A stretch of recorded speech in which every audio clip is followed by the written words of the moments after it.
is good, everyone? What is good? Welcome back to another video. Today, we're jumping back into the Go Battle League arena, this time once again returning to the Retro Cup. And today, we have a short but informative video for you. Now, if you've dipped your little toesies in the Retro Cup at all in the past couple of days, you have more than likely noticed that there are an abundance of ice types as well as an abundance of ghost type Pokemon. And you're also more than likely seeing a decent amount of dragon Pokemon. So to combat some of those more popular, more frequented teams, we're going to be running this team today with Metacham on the lead. Metacham's role here is to hunt those normal types that are typically featured in the normal double dragon lines, the normal double ice lines. So that's Metacham will be hunting for those normal types today. Licky gives us great coverage over the meta, but specifically along the lines of those ghost type Pokemon. And then Froslass is able to deal neutral to super effective damage over a decent amount of things in the meta, specifically to other ghost types with Shadow Ball, other psychic types, so maybe some Hypnos or some Metachams, some Flyers with its Avalanche, Noctowl always, as well as Pidgeot. And if all else fails, Froslass is also a decent counter to an opponent's Froslass. So even though this meta has only been around for 2 days, it does seem like it's well established. So without further ado, let's go ahead and hop straight into some battles and see how effective our counter stratting will be. Jumping straight into the first battle, we have an extremely favorable lead. This is what the team is intended to do. We're fishing out those ice types on the lead. Opponent immediately going to be pivoting into their lantern, and we're going to stay in here just for a second, allow the lantern to throw their energy. Admittedly, I was slow to pivot out, so I'm going to allow that lantern to throw energy before coming in with the Lickitung. And from here, the matchup is pretty straightforward. Doesn't really matter what the opponent will be throwing. We're going to no shield them with the Licky, build up past the Power Whip, but we're going to be throwing the Power Whip, which will get the opponent extremely low in the critical health range. And from here, our play is to go for the lick down. Do we get the lick down? We are able to successfully lick down the opponent. We can greet this wall rain with a Power Whip, but wait, it's a bait. Will they respect the potential Power Whip? They will, as we grab their first shield and we reach another Power Whip. Lickitung is extremely busted in this cup. Power Whip will be dealing heavy, super effective damage, and as such, the opponent will expend their final shield to block against that damage. We bring back in the Metacham. We're going to respect the potential Earthquake from the opponent, throwing the power-up punch on CMP Tai, and this is just going to be another Icicle Spear, so we're okay with taking that damage on our Metacham.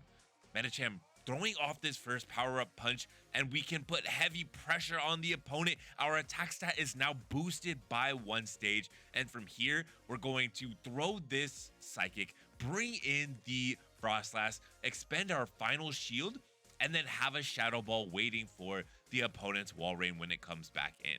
Remember, Wall Rain has minimal, if any, energy at all, and like this, the opponent is not going to delay the inevitable. They call game. Well played by them. Thank you for the match. Hopping into the next battle, we have Lantern on the lead against our Metacham. This is not a great matchup for Metacham, and like this, we will be pivoting out into our Lickitung, and we are able to draw out the opponent's Metacham.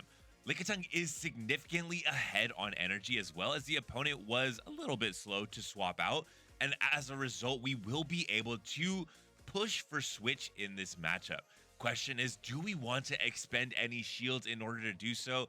Answer is no, we're not going to be expending our shield. I miss a bubble there, throwing the Power Whip because we're only going to get to 1 move, and Power Whip as well as the corresponding licks are enough to KO the Lickitung, as we will be bringing back in our Lantern. Remember, Lantern did throw a Surf into our Licky, so we will be significantly ahead on energy here with the Metacham. Metacham throws off the Psychic. We are able to grab the opponent's first shield, and from here we can build up to the Psychic, but I should be throwing Power Punches to deal as much damage on this opponent's Lantern as possible.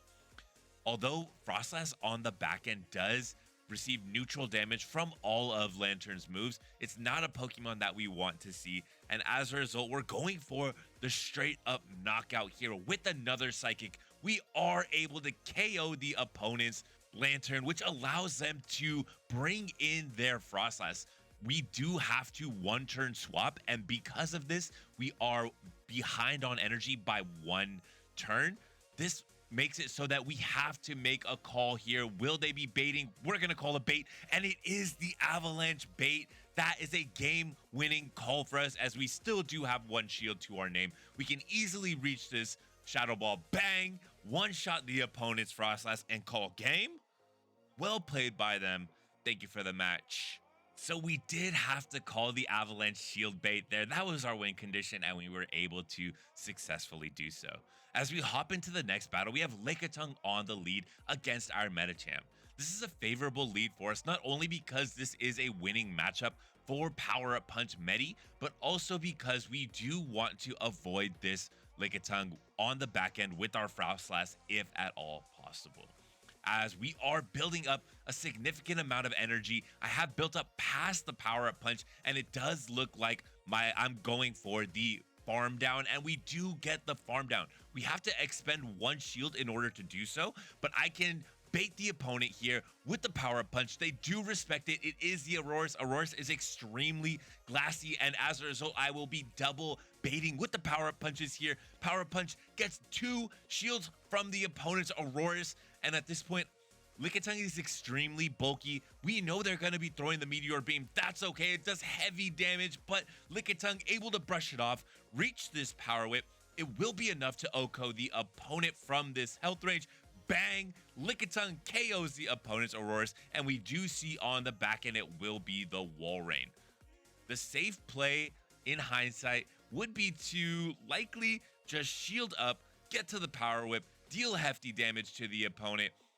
At this point, I'm not entirely sure how much a Shadow Ball does to an opponent's Wall Rain, so this is going to make it a little bit dicey for us. They're at the Earthquake. Are we going to respect the potential Earthquake? We are, as the opponent full sends the Earthquake. We reach the Shadow Ball. Question is this going to be enough to OHKO from here? No, they still live on more than one handful of HP. Could be problematic for us, but no. Froslass able to reach another charge move. This time the Avalanche will be enough to KO the opponent as Froslass calls game. Well played by the opponent. Thank you for the match. So like we said, in hindsight, it may have been safer to shield up the Licky, fire off the Power Whip, and call game from there. But like this, we hop into the next battle, and we have a little bit of a difficult lead. We're not running Ice Punch on our Medi. We'll talk a little bit about the Metacham moveset at the end of this video. But like this, we're going to have to pivot into our Lickitung. Lickitung able to gain one of the opponent's shields with the Body Slam. We're going to call the potential bait here. It's not going to be the superpower. It's just going to be the Dragon Claw, and we are greeted by the opponent's Lickitung. As Dragonite pivots out, still having built up to another Dragon Claw. We have to bank that in our memory, as Lickitung is able to get to another Body Slam against the Mirror Match Lickitung. Now dealing hefty damage. Lickitung at 50% health with the Body Slam damage, as well as a couple of counters from our Metacham. I pivot back into the Metacham because I know that we need to build up some energy in order to threaten the opponent's Dragonite. Is that going to be a smart strategy? We have to see here, as I'm going for the farm down, not able to get the farm down, as the opponent will be able to KO our Metacham. What a heartbreaker. That energy would have been extremely valuable to us. Would it have been a better play to potentially shield there? I'm not entirely sure, but let's see what the opponent has in the back. They almost definitely will not be bringing back in their Dragonite, and it will be the opponent's Lantern. Lantern running the fast move of Spark here, able to generate energy fairly quickly as we do full send the Shadow Ball, able to catch the opponent's potential Surf here. They had built up to 10 Sparks, so my read there was they're probably going to build up to the back-to-back Surfs before throwing one. So 5 Sparks to get to a Surf, 7 Sparks to get to a T-Bolt. They built up to 10. We were able to catch on our Lickitung, which functions as our third shield. But is that going to be enough to flip this game for us?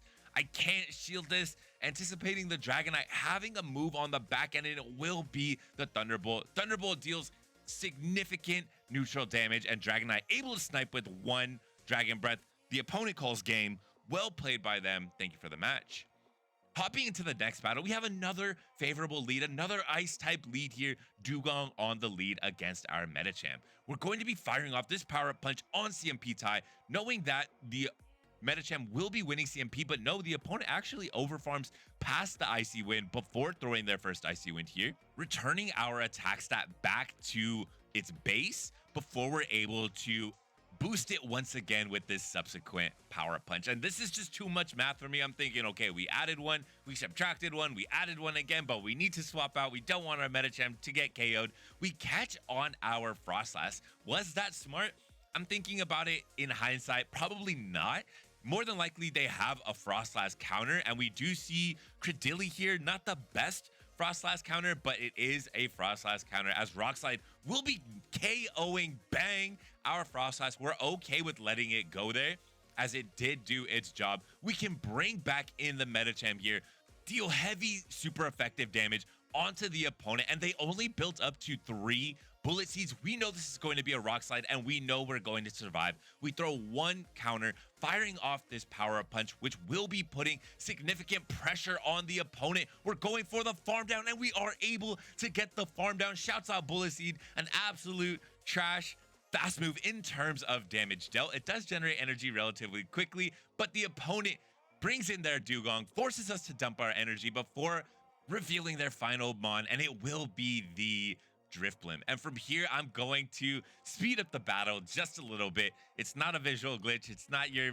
eyes or your brain playing tricks on you. This is just going to be the longest drawn out battle, as Lickitung does have 2 shields to its name, where we are going to be firing off these body slams. I didn't run any sims on this. I wasn't sure how it was going to play out, but after this little bit of time here, I do realize that Lickitung is able to easily, comfortably take this matchup, and we're just going to lick all the way down. I thought about clipping this part out, but if I had to endure it in real time and I have to endure it again, I would like for you guys to live through it with me, as well as we are able to get the lick down and call game. Well played by the opponent. Thank you for the match, and we do secure our 4-1 set. And that's going to be it for today's video. Thank you so much to all of the opponents. Well played by everyone today. We are all doing our absolute best to feel our way through this new Retro Cup meta. It is somewhat established, especially provided all of the normal types that we're seeing, all of the ghosts that we're seeing, and the decent amount of dragons that we are seeing as well. So again, today's team was built to counter those more frequent Pokemon that we've been seeing, specifically the ice and normal types on the lead, and we did see a significant amount of those today. I do want to add a bit of a disclaimer for you. This team is going to be, specifically the Metacham moveset, is going to depend on your elo range and what you're seeing a lot of. I'm running Power Up Punch on my Metacham because I'm not seeing a lot of Altaria, I'm not seeing a lot of flyers in general, and I'm also not seeing too many dragons where Ice Punch will be as valuable to me as Power Up Punch is. But there's definitely a world where you do TM Power Up Punch for Ice Punch to give you that better coverage against opponents. Flyers, specifically Noctowl, might be difficult for this team. We are kind of weak to Noctowl, as well as our Altaria is a little bit tough for this team, with Froslass being our best counter to it without that Ice Punch. So if you are seeing a lot of flyers, if you're seeing a lot of dragons, if you're seeing Altaria, then go ahead and TM that Power Up Punch for Ice Punch to give yourself that better coverage and better play into those Pokemon. If you did make it this far in the video, please leave me a comment down below letting me know how you are enjoying Retro Cup or how Open Master League is going for you, as well as just how you're doing in general. But that's going to be all from me. Thank you so much for stopping by. Remember to enjoy the small things. Peace.